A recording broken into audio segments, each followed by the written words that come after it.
Hi friends, വലുതാണ് ഇന്ന് നമ്മൾ കാണിക്കാൻ വന്നിട്ടുള്ള 85 മോഡൽ റിസ്റ്റോർ ചെയ്തതാണ്. അപ്പോൾ ഇതിൻ്റെ മുമ്പ് ഇന്ന് സ്റ്റാർട്ട് ചെയ്യുന്ന വീഡിയോസ് ഒക്കെ കിട്ടിയിരുന്നു. അപ്പോൾ എൻ്റെ ഷോപ്പിൽ തന്നെ ആയിട്ട് എനിക്ക് തോന്നുന്നു 5, 6, 7 മാസത്തോളം ആയിട്ടുണ്ട് ഇവിടെ വന്ന്. ഇപ്പോൾ കസ്റ്റമർ ഈ മാസം വന്നിപ്പോൾ നാട്ടിലെത്തിയിട്ടുണ്ട്. അപ്പം നമ്മുടെ വണ്ടികളൊക്കെ മാക്സിമം വിദേശത്തുള്ള ആളുകളുടെ വണ്ടികൾ തന്നെയാണ്. അതിന് ഒരുപാട് റിസ്ക്കുകളുണ്ട് അങ്ങനത്തെ വർക്ക് എടുക്കും. നമ്മൾ അവർ നേരിട്ട് നോക്കി നിൽക്കുന്ന വർക്കുകൾ മാതിരി അല്ല അവർ നേരിട്ട് വന്ന് ചെയ്യിക്കുന്ന വർക്കിൻ്റെ മാതിരില്ല. അതിനേക്കാൾ ഉത്തരവാദിത്തമുള്ള ഒരു പണിയാണ് മറ്റുള്ള ഒരു വിദേശത്തുള്ള ആളുകളെ, നമ്മൾ കാണാതുള്ള ആളുകളെ വർക്ക് എടുക്കുക എന്നുള്ളത്. അത്രയും അവർ ആ രീതിയിൽ തന്നെ എടുത്താൽ തന്നെ ആ ഒരു ഇമ്പ്രഷൻ അവർക്ക് ഉണ്ടാക്കിയെടുക്കാൻ നമുക്ക് കഴിയുള്ളൂ കേട്ടോ. അതായത് നമ്മളൊരിക്കലും നമ്മളൊരു കസ്റ്റമർ നേരിട്ടുണ്ടെങ്കിൽ നമുക്കൊരിക്കലും അടുത്തുണ്ട് നമുക്ക് ടെൻഷനില്ല. കാരണം അവരെല്ലാം കണ്ടിട്ടാണ് ഓരോ കാര്യങ്ങൾ എന്താ പോരായ്മ നമ്മൾ നോക്കിയിട്ടാണ് അവർ ചെയ്യുന്നതുകൊണ്ട്. ഇതങ്ങനെയല്ല. നമ്മളെല്ലാ കാര്യങ്ങളും നമ്മൾ ആ ഒരു ടോപ്പ് നോച്ചിൽ എത്തിക്കേണ്ടതായിട്ടുണ്ട്.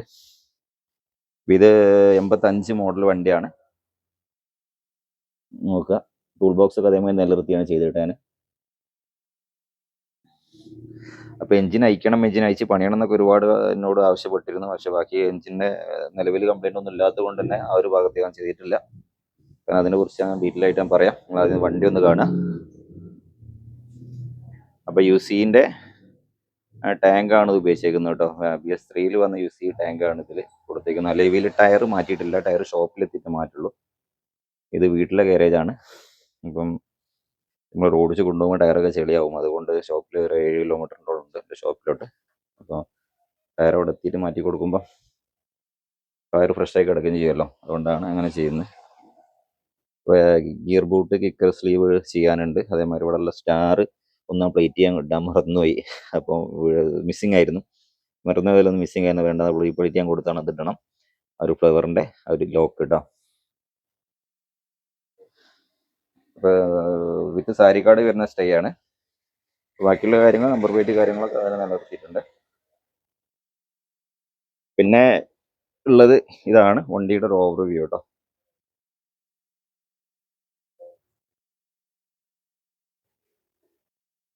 ചെറിയൊരു ഫിനിഷിംഗ് വർക്ക് ഷോപ്പിലെത്തിയിട്ടുണ്ടാവും. അവിടെ ഓടിച്ച് കൊണ്ടുപോകാനുള്ള ഒരു കണ്ടീഷനാണ് ആക്കിയത്. അപ്പോൾ അവിടത്തേക്ക് നമുക്ക് വീഡിയോ ചെയ്യാൻ കഴിഞ്ഞോളൊന്നുമില്ല. അതുകൊണ്ടാണ് ഞാൻ ഇവിടെ തന്നെ ചെയ്യുന്നത് കേട്ടോ.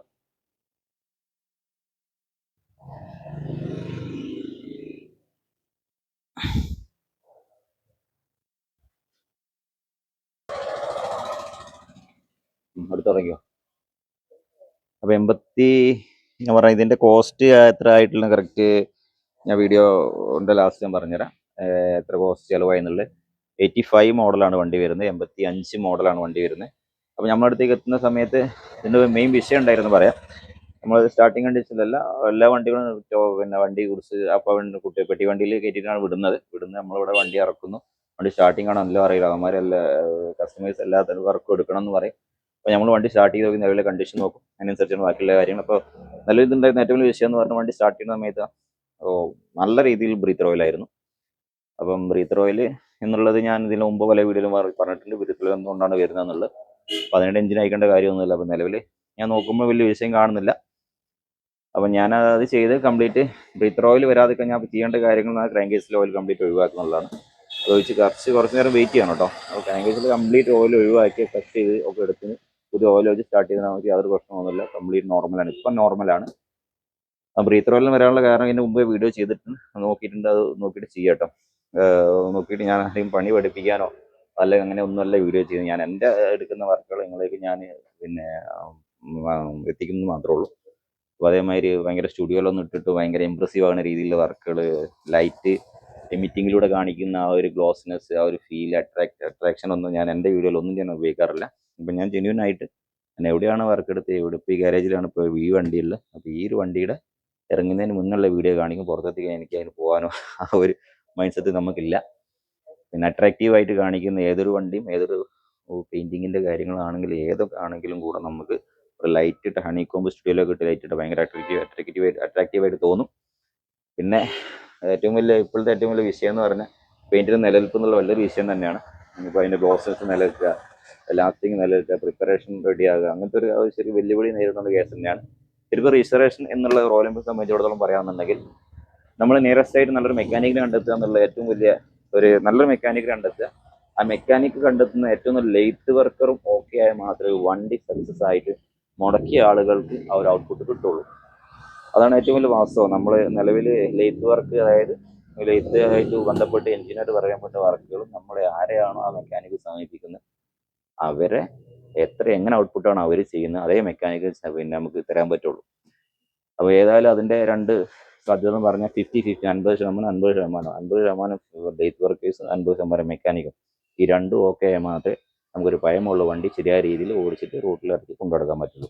പല ആളുകൾ കമൻറ്റ് ചെയ്യാറുള്ള ഒരു വിഷയമാണ് വർക്ക് എടുത്ത് കഴിഞ്ഞാൽ ഷോറൂമിൽ വെക്കാനേ പറ്റുള്ളൂ. അത് ശരിക്കും നേരിടുന്ന വെല്ലുവിളി തന്നെയാണ്, എല്ലാം എന്ന് പറയാൻ പറ്റില്ല. കാരണം മിക്കവാറും ആൾ തന്നെ ഏറ്റവും കൂടുതൽ വിളിക്കുന്ന ആ ഒരു വിഷയം തന്നെയാണ്. വണ്ടി ഓടിക്കാൻ കഴിയുന്നില്ല, അല്ല 1 കിലോമീറ്റർ വണ്ടി ഓഫാവുന്നു, വണ്ടി ചൂടായിട്ട് നിൽക്കുന്നു, അല്ലെങ്കിൽ 10 കിലോമീറ്റർ വണ്ടി ഓഫാവുന്നു, വണ്ടി പിന്നെ ഓടിക്കാൻ പറ്റില്ല, ലോങ് വിശ്വസിച്ച് പോകാൻ പറ്റില്ല. അതൊക്കെ ഇപ്പോഴത്തെ ആ ഒരു ഞാൻ മുമ്പ് പറഞ്ഞിട്ടുള്ള വിഷയങ്ങൾ തന്നെയാണ്. വർക്കിൻ്റെ ആ ഒരു ബാക്കിയുള്ള കാര്യങ്ങളൊക്കെ ആ ഒരു അക്യൂറസി ഇല്ലാത്ത പ്രശ്നം കൊണ്ട് തന്നെയാണ് സംഭവിക്കുന്നത്. അപ്പോൾ ഞാനിപ്പോൾ അന്വേഷിച്ചു കൊടുത്തത്, എൻ്റെ പേഴ്സണലായിട്ട് എക്സ്പീരിയൻസ് വെച്ച് അന്വേഷിച്ചു കൊടുത്തോളം, അപ്പോൾ ലെയ്ത്ത് ഇവിടെയാണെങ്കിലും കോയമ്പത്തൂരാണെങ്കിലും ഒക്കെ പഴയ വർക്കേഴ്സ് ഒന്നും ഇല്ല ഇവിടെയും. ഒക്കെ എല്ലാവരും ഒരു തട്ടിക്കൂട്ടിയാൽ കൊടുക്കും. റെഡിയായി, ഇല്ല 10 വണ്ടി റെഡിയാക്കും, 5 വണ്ടി റെഡിയാക്കി, 5 വണ്ടി വിലങ്ങത്തിലാണ് ഉണ്ടാകുന്നത്. അതിൻ്റെ കോർ ലെവൽ അന്വേഷിച്ചപ്പോൾ എനിക്ക് കിട്ടിയ അവസ്ഥ തന്നെയാണ്. അതന്നെയാണ് വാസ്തവം. വഴക്കുന്ന എല്ലാവർക്കും അറിയാം അതിൻ്റെ പ്രശ്നം എന്താണെന്നുള്ളത്. പിന്നെ നമുക്കറിയാവുന്ന ക്ലിയറൻസും മറ്റേ കാര്യങ്ങളോ എന്തെങ്കിലും പറഞ്ഞിട്ട് ആരോടൊന്ന് വർക്ക് എടുപ്പിക്കാന്ന് വെച്ചാൽ അതിൻ്റെ ഒരു വിഷയം എന്താ വെച്ചാൽ അപ്പം അവർക്ക് ഈഗോ അടിക്കും. പിന്നെ എന്താ സംഭവിക്കുന്നത് അറിയാലോ. അതുകൊണ്ട് ഞാൻ എൻ്റെ വർക്ക് പരമാവധി പറഞ്ഞാൽ എനിക്ക് ചെയ്യാൻ പറ്റിയ വർക്കുകൾ ഞാൻ ചെയ്യാന്നല്ലാതെ ലെയ്ത്ത് വർക്ക് ഇപ്പം എൻ്റെ പരിചയത്തിൽ ഒരാളുണ്ട്, പിന്നെ പറയാം, അത്യാവശ്യം കുഴപ്പമില്ലെങ്കിൽ ചെയ്തു തരുന്നുണ്ട്. ഞാൻ എന്നാലും ഇതിനിടെ ശ്രമിക്കുന്ന സ്വന്തമായിട്ട് വീട്ടിൽ ലെയ്ത്ത് സെറ്റ് ചെയ്യുക എന്നുള്ളതാണ്. എൻ്റെ ഗരാജിൽ ലെയ്ത്ത് സെറ്റ് ചെയ്യുക എന്നുള്ളതാണ്. അത് അടുത്ത വർഷത്തോടെ ഉണ്ടാവുമെന്ന് പ്രതീക്ഷിക്കുന്നു. അപ്പോൾ ഇതിൻ്റെ എന്ന് പറഞ്ഞാൽ, അപ്പോൾ ഞാൻ പറഞ്ഞല്ലോ, ഇത് പിന്നെ ഇതിൻ്റെ ഇന്നലൊരു വീഡിയോ ചെയ്തിരുന്നു. ഒരു 2010 മോഡലിൽ ഫേസ്ബുക്കിലായിരുന്നു കമൻറ്റ് ചെയ്ത്. 2010 അങ്ങനത്തെ ഒരു സാധനം ഇറങ്ങിയിട്ടില്ല. അങ്ങനെ 2010 ഫസ്റ്റ് വരെ വണ്ടി ഇറങ്ങിയിട്ടുണ്ട്. CNG അത് മനസ്സിലാക്കാം.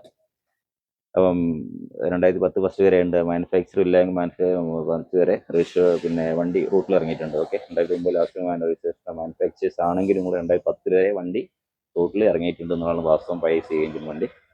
അപ്പോൾ 85 ആണെങ്കിലും 56 ആണെങ്കിലും 90 ആണെങ്കിലും G2 ആണെങ്കിലും പിന്നെ 2005 ആണെങ്കിലും 9 ആണെങ്കിലും വണ്ടി എടുത്ത് നിങ്ങൾ ഓടിക്കാൻ, നിങ്ങളേതായ രീതിയിൽ ഓടിക്കാൻ പറ്റുന്ന വണ്ടി, അതാണ് നല്ല വണ്ടി കേട്ടോ. ഏതൊരു വണ്ടി ആരെ കൈ കിട്ടി കഴിഞ്ഞാലും, ആര് പണിയെടുത്തു, ആര് കൊണ്ട് നടന്നു, എത്രത്തോളം അതിൽ പിന്നെ മെക്കാനിക്സിൻ്റെ കൈകടത്ത് നടന്നുകൊണ്ട് എത്രത്തോളം പഠിക്കുന്ന ആൾ തന്നെയോട് പണിയെടുത്തിട്ടുണ്ട്, അതനുസരിച്ചിട്ട് നമ്മൾ കിട്ടുന്ന വണ്ടിൻ്റെ ഔട്ട്. ആ വണ്ടി ഓടിക്കാൻ സുഖമുണ്ട്. ഏത് വണ്ടി ഓക്കെ ആണെങ്കിൽ വണ്ടി ഓടിക്കാൻ ഔട്ട്പുട്ട് കറക്റ്റ് ആയിട്ട് ടോർക്കും കാര്യങ്ങളും കറക്റ്റായിട്ട് കിട്ടുന്നുണ്ട്, വണ്ടി ഓടിക്കാനൊക്കെ പറ്റുന്ന ആ വണ്ടി നോക്കിയെടുക്കുക. അത്ര മോഡലൊന്നും യാതൊരു പരിഗണിക്കേണ്ട കാര്യമില്ല എന്നുള്ളതാണ്. മോഡൽ അനുസരിച്ച് 2005 9 വരെ നല്ല വില കൊടുത്ത് വാങ്ങിക്കേണ്ടി വരും. അതിൻ്റെ പുറകെ പോകേണ്ട കാര്യമുണ്ടോ എന്നുള്ളത് ചിന്തിക്കുക. എനിക്ക് വലിയ അഭിപ്രായം തോന്നിയിട്ടില്ല. 10.something ക്രാങ്ക് വെയിറ്റിലൊന്നും ഓക്കെയാണ്, പക്ഷേ അതിൻ്റെ ഔട്ട്പുട്ട് അത് കിട്ടാറില്ല എന്നുള്ളതാണ്. അതിൻ്റെ പുതിയ ക്ലച്ച് സിസ്റ്റം കൊണ്ട് തന്നെ ടോർക്ക് ഉണ്ടാക്കി എടുക്കുക പറഞ്ഞാൽ കുറച്ചൊരു പിന്നെ അറിയുന്ന ആളുകൾ മാത്രമേ കറക്റ്റ് 11 ടോർക്ക് ഉണ്ടാക്കി എടുത്തിട്ട് അത് നമുക്ക് ഔട്ട്പുട്ട് ഉണ്ടാക്കാനും പറ്റുള്ളൂ കേട്ടോ. അപ്പോൾ നിലവിൽ പിന്നെ ഇതാണ് എനിക്ക് പറയാനുള്ളത്.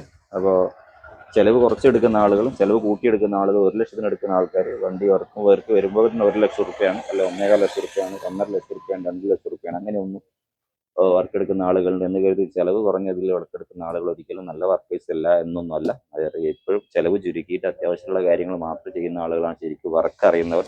മാറ്റാൻ ആർക്കും മാറ്റാം. ഏതൊരാൾക്കും ഞെട്ട് ബോൾട്ട് ടൈറ്റ് ചെയ്യാൻ ഊരി എടുത്ത് പണിയെടുക്കുന്ന ആളുകൾക്ക് റീപ്ലേസ് ചെയ്ത് പണിയെടുക്കാൻ എളുപ്പമാണ് ഷോറൂം വർക്കേഴ്സിൻ്റെ മാതിരി. അതുകൊണ്ട് തന്നെ എന്തുകൊണ്ട് ഷോറൂമിൽ ചില വർക്കിന് പോയി കഴിഞ്ഞാൽ എന്തുകൊണ്ട് സക്സസ് ആകുന്നില്ല, അവർക്ക് അഡ്ജസ്റ്റ് വർക്ക് അറിയാത്തത് കൊണ്ടാവട്ടെ. കാരണം അവരൊക്കെ ന്യൂ കമേഴ്സ് ആയിരിക്കും.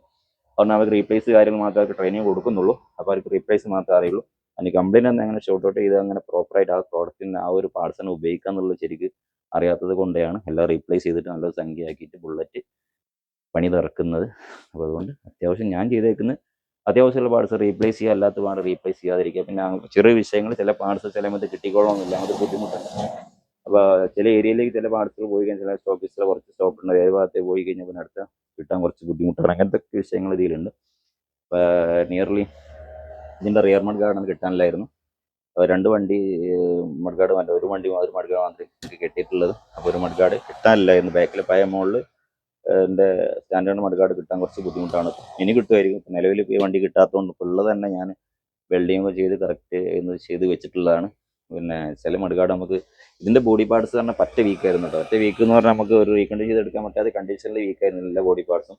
ടാങ്ക് മാത്രം ഇവർ റീപ്ലേസ് ചെയ്തിട്ടുള്ളതുകൊണ്ട് അത്യാവശ്യം കുഴപ്പമില്ലാത്ത ടാങ്കായിരുന്നു. പക്ഷേ tool box, back mud guard, front mud guard, മണ്ട സ്കള്ള്, ഹഡാണെങ്കിലും കൂടെ കറക്റ്റ് ഒക്കെ മൊത്തത്തിലൊരു പോയിട്ടുള്ള ഒരു ദ്രവിച്ച് തീർന്ന രീതിയിൽ കണ്ടിട്ടില്ലായിരുന്നു. ഒക്കെ നമ്മൾ റീബിൽഡ് ചെയ്ത് എടുത്തിട്ടുണ്ട്. ഒന്ന് റീപ്ലേസ് ചെയ്തില്ല. റീപ്ലേസ് ഞാൻ ഫ്രണ്ട് മഡ് ഗാർഡ് മാത്രം ഒന്ന് റീപ്ലേസ് ചെയ്തു. സെക്കൻഡ് മഡ് ഗാർഡ് എടുത്തിട്ട് പുതിയ അല്ല കേട്ടോ.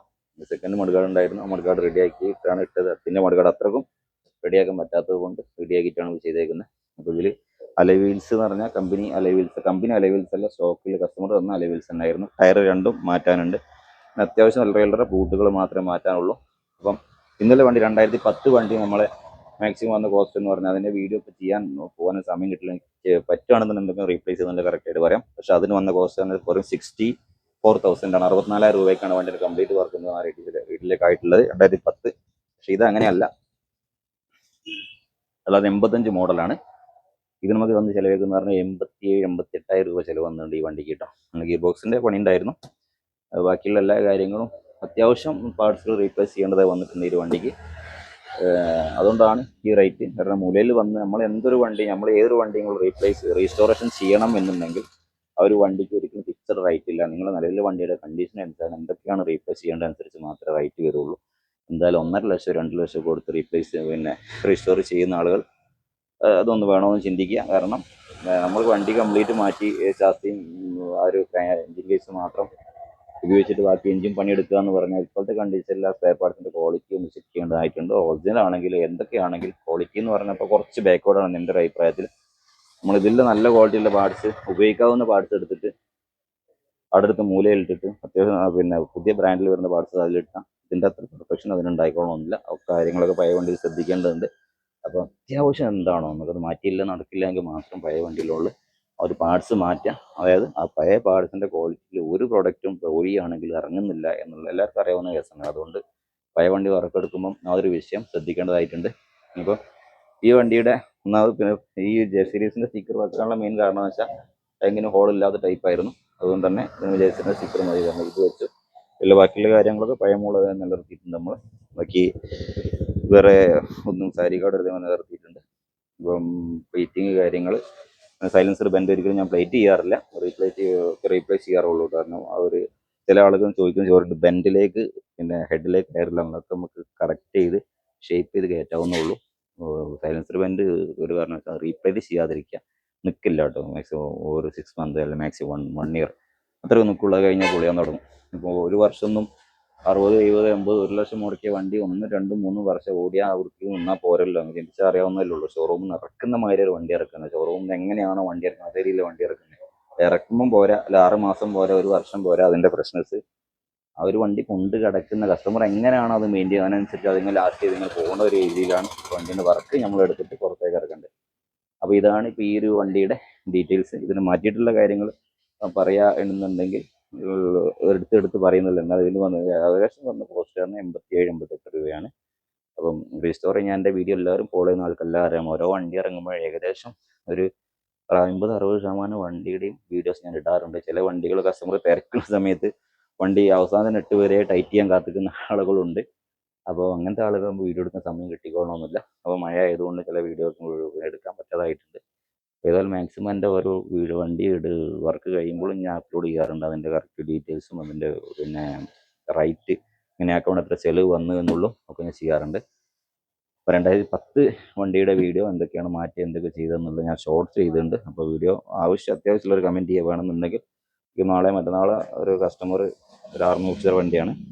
നാളെ മറ്റന്നാളെ കസ്റ്റമർ വണ്ടി ഞാൻ വിളിച്ചു വന്നാൽ ഒന്ന് കൊണ്ടുപോകും. ഏതായാലും അതിന് മുമ്പ് സമയം കിട്ടിയാൽ ചെയ്യാവുന്നതാണ്. അടുത്തൊരു വീഡിയോ കൂടെ കാണാം. Thanks for watching.